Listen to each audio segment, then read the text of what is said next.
welcome to Norwood News. Today is Friday, June 2nd, and I'm your host, Kristen McDonald. It is great to have you with us as we end another week here in Norwood. This week on Norwood News, Clayton Cheever updates us on what is happening at the Norwood Library in June. Friends of Norwood Center has a big announcement, but first, the town of Norwood paid remembrance to its fallen heroes this past weekend. It was a gorgeous spring morning at Highland Cemetery for the annual Memorial Day ceremonies. Director of Veteran Services, Ted Mulvihill, ran the event flawlessly and a large crowd gathered. Comrades and fellow citizens, another Memorial Day has dawned upon us with its sacred memories. Today we deposit wreaths and flowers and flags on the graves of our departed heroes of all of our nation's wars. They fought and sacrificed nobly that we might enjoy independence, union, and democracy as a people. The veterans of their allied orders express their love and gratitude to those men and women. However, they belong to us all, as their country and flag is ours. Let us then, as a community, interest ourselves in these Memorial Day exercises by attending them and thus prove to the world that we are all Americans. If you weren't able to attend the ceremony in person, NCM is rebroadcasting Norwood's Memorial Day ceremony on the community channel, and it is available on video on demand. For the past 6 years, Dolly Parker has been organizing a Memorial Day remembrance event at the Norwood Senior Center for high school juniors. The Senior Center was filled with history, and it was a special salute to our fallen soldiers. What are you doing here today? You're paying tribute to the veterans that served our country so that we can do things like this. We can meet when we want to, say what we want to. And it's a tribute to those from the Revolutionary War all the way through to the most current conflicts that we've had. This is the 6th year. We missed the year of the pandemic, but of course, this is our 6th year, and we keep adding to it each year. Unfortunately, it's my last year.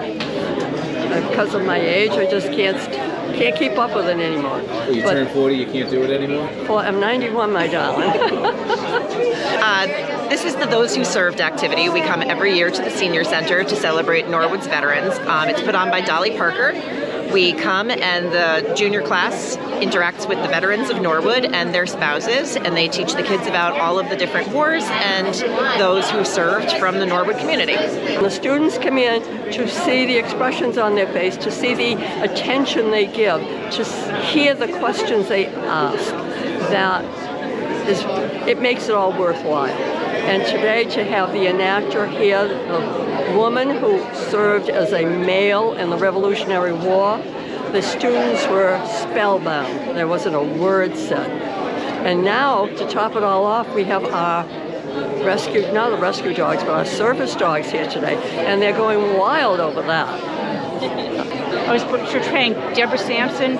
She's a Massachusetts native and the only woman known who has disguised herself as a man and served in the Continental Army without getting caught.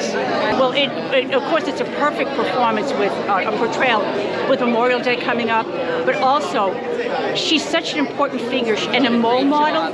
She was an indentured servant at the age of 8. She had no family, no money, no connections, but she had this dream. And she had the conviction that she could achieve it and the determination not to give up. That's a powerful message. Last Friday, the Norwood Police and Fire Departments responded to a call at Norwood Airport after a flight school plane made an emergency landing. The town press release stated the following. An investigation has determined that a flight school operating out of the airport was giving a promotional ride to a woman and her 60-year-old brother. The brother, who was reported to police to be a person with a developmental disorder, grabbed the flight control yoke during the flight and attempted to move it around.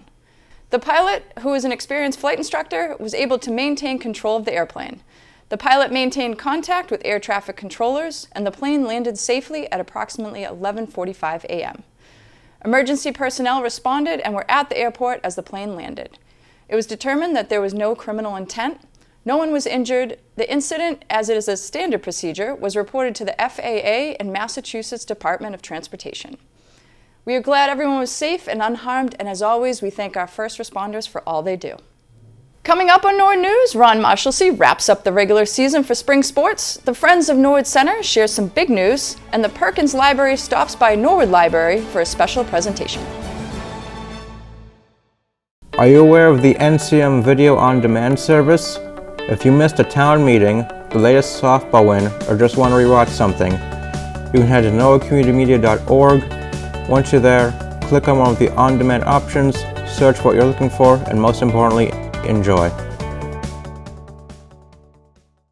On Wednesday, May 24th, the Norwood Library had a special presentation featuring Erin Fregola, Library Outreach Coordinator at the Perkins School for the Blind. Fregola talked about the services the Perkins Library offers to patrons experiencing vision impairment regardless of age. There is a difference indeed between the Perkins Library and the Perkins School for the Blind. So, another question for you all. How many have ever heard the Library of Congress?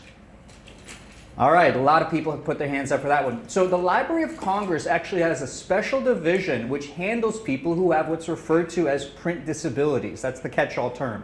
The Library of Congress's service is known as the National Library Service. So we are part of that. We are Massachusetts Regional NLS Library. Every state in the country has at least one NLS library. That's great. We got the it's on. So everyone has at least one. In Massachusetts, we actually have two. One of them is located in Watertown, and that is our library, and the other one is our sister library, which is located in Worcester. Most of our patrons don't really need to know all that much about it. However, the Worcester Library is where the large print materials are housed, and our Watertown location is where most other materials would come from. So what are those materials? Well, we're going to discuss a couple of different things here. We're going to talk about things that the library is currently doing, the things that the library has done in the past, and what we hope to be able to do in the future. So I hope everyone's ready. We're going to cover a lot of different things. First and foremost, our library is designed to help provide accessible materials to people that can be represented in a number of different ways, in a number of different formats. This item right here, and you know what I'm going to do? I'm going to pass this along to you. So if you want to, it's okay. Take a look at it, hand it around. What I'm going to discuss with you guys is reimagining outreach, remote access activities for the information desert. How many have ever heard of an information desert?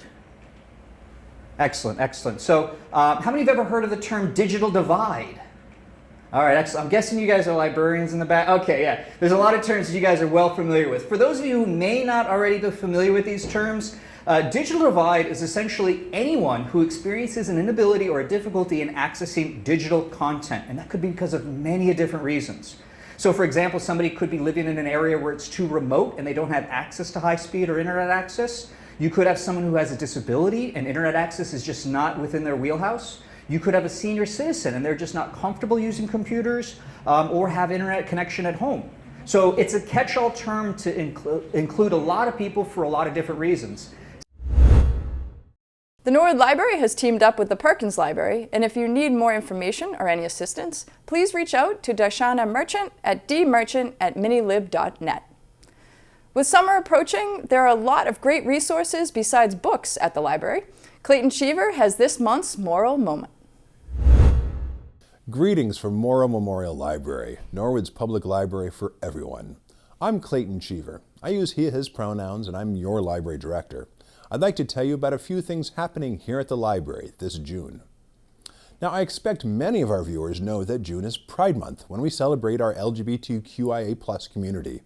Did you also know that it's National Fruit and Vegetables Month, which is appropriate since many of us plant gardens this month?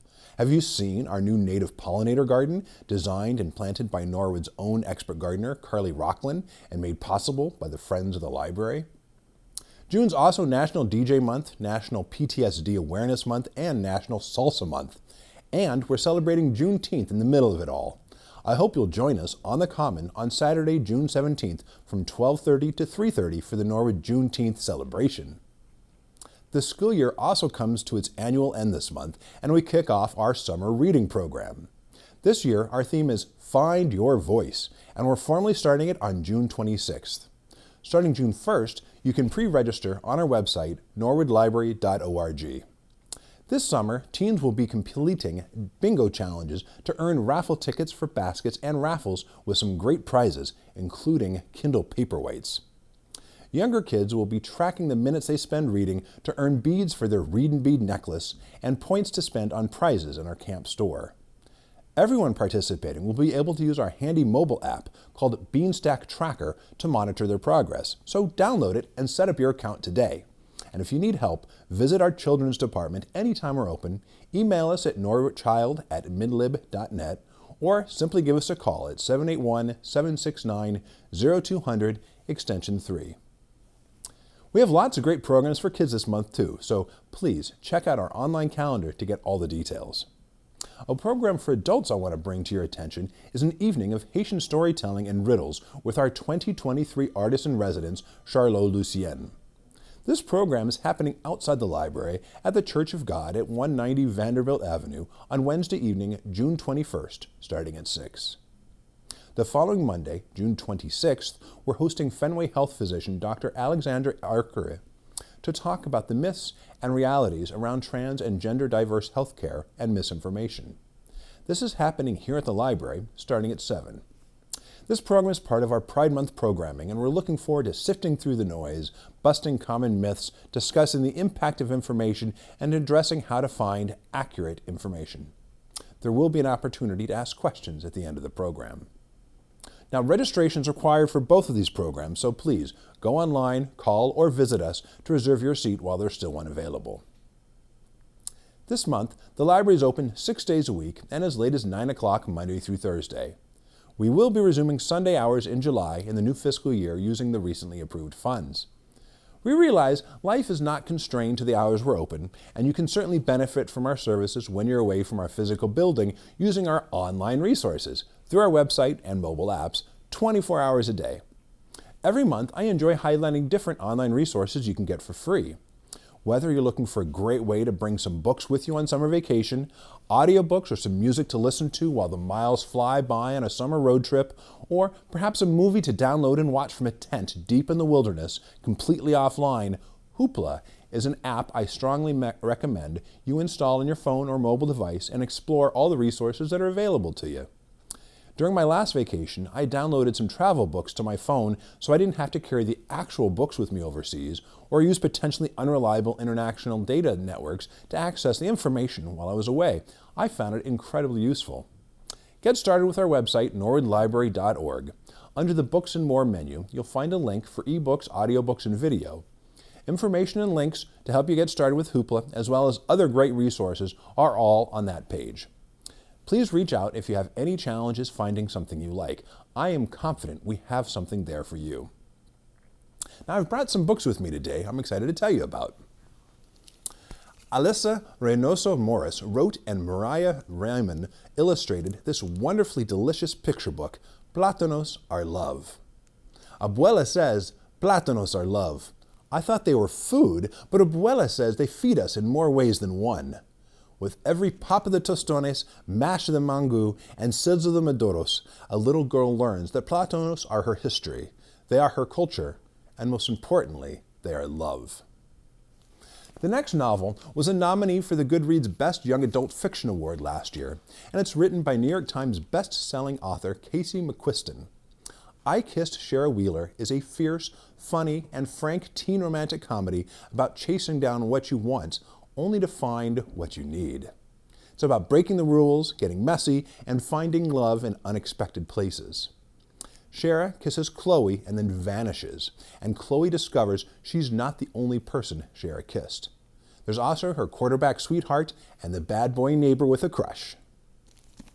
I've also brought a couple books for more experienced readers. Brandy Cheyenne Harper wrote this must-have pattern book for modern knitters, Knitting for Radical Self-Care, a Modern Guide.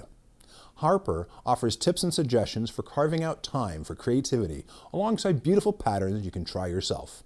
The book includes 10 original patterns inspired by revolutionary women of color, and Harper speaks to these women and their immense impact on her life and our world. The patterns include detailed instructions alongside her original prose, which are all designed to inspire. Rainbow Rainbow by Lydia Conklin is a fearless collection of stories that celebrate the humor, darkness, and depth of emotion of the queer and trans experience. In this delightful debut collection of prize-winning stories, queer, gender nonconforming, and trans characters struggle to find love and forgiveness, despite the sometimes comic, sometimes tragic mistakes. These will make you laugh and wince, sometimes at the same time. I could talk about books all day. We have so much more here at the library. June's a great time to get outside and enjoy some time on two wheels. Make sure you always grab your helmet and make sure you look over your bicycle to make sure everything's working smoothly before you take it out for your next ride. If you discover that you need to put some air in your tires, tighten some bolts, or make some simple adjustments, you don't have the right tools, don't despair. Come on over and borrow our bike repair kit. It has a bike pump, this great little ratchet set with all these tools that you need. We can have help with this, and we can even help you find experts who can help you get back on the road again in no time at all if this doesn't have what you need in it. One of Norwood's hidden treasures is our library of things. This bike repair kit is just one example of the many things we have in our collection. I encourage you to check out our library of things online to get inspired for all the ways you can benefit from our shared treasures. This has been a Moral Moment. From everyone here at the library, I wish you and yours a safe and happy June. We look forward to seeing you in the library. Now let's throw it over to Ron Marshalsea with sports. I'm Ron Marshalsea, and this is your Sports Update. The baseball team ended their regular season with a 3-1 win over Walpole. Their record stands even at 10-10, which grabs them the 17th seed in the D2 state tournament. They will play 16th seed West Springfield in the round of 32, away Monday the 5th at 4 o'clock. The softball team ends their 10-8 season with a tough loss to Stoughton. They are the 28th seed in the D2 state tournament and will be facing off against 38th seed Amherst Pelham Regional in the preliminary round. That game will be home Friday the 2nd at 4:30. The winner will play number 5 seeded North Attleboro in the round of 32. The girls lacrosse team also grabbed the tournament spot, being the 25th seed with a record of 9-9. They will play number 8 seeded Grafton away June 5th at 7 p.m. The boys tennis team ends their season with a loss to Ashland. With only one senior leaving, this team has a lot of young talent, so they're definitely looking forward to coming back strong next spring season. And that is all I have for this Sports Update. I'm Ron Marshalsea, and Norwood News will be right back after this break.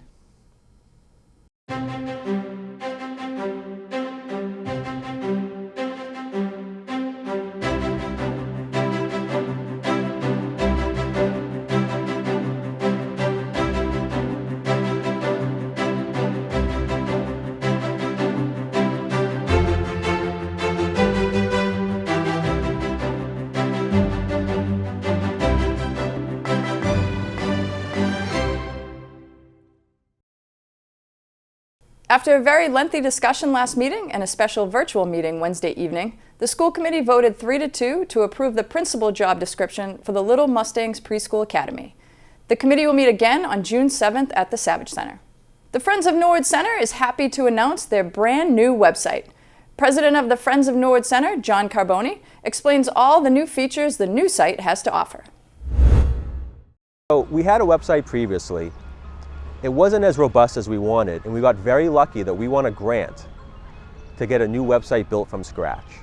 We worked with two great people. It was Kerry and Tricia White. It took us about a year from getting the grant to go live, but with this new website, we have a concise and updated business directory, which did not exist before. So our board, and it was a lot of work from our downtown manager, Mary Ellen, we have a full listing of all the businesses, and we try to get a link for everyone as well, right on our website. So for residents, it's now a tool as well, and the town actually uses it as a tool. They didn't have a concise list either. There was so much turnover and no one was really keeping track. So now through the website, people can get a feel for what's available in the center, especially for eating. I mean, I feel like Norwood should be a foodie destination. It's very underappreciated. As far as you could just walk Washington Street and basically taste the world. And I feel like we should promote that more because no one else has that mix around. And on top of that, all the other services in the center. But back to the question, we felt like we needed a better website to show that and to leverage everything that Norwood Center had. So through the new website, you can do everything there. So we have a membership level for the businesses. It's $100, that's new. And it's all the services we provide. We need something back to stay afloat. We leverage all our social media accounts. Anything we see from the local businesses, we share multiple times. We advocate for them through the town. We have a very good relationship with the town. The town is great. We look for grants. We do a lot of stuff behind the scenes, and we just need a little bit of funding so we can keep our downtown manager and just stay afloat. We always do Small Business Saturday. The farmers market's coming back. We used to run the farmers market, now it's with Peter McFarland and the Sustainability Commission, but he's on our board as well. We don't have any huge events coming that we're putting on. We do the pub crawl in the fall, and we're trying to find something else to do before that as well. We leave you now with the Colonial Boys Memorial Day tradition as they parade through the neighborhoods of Norwood. As always, thank you so much for watching. Have a great weekend.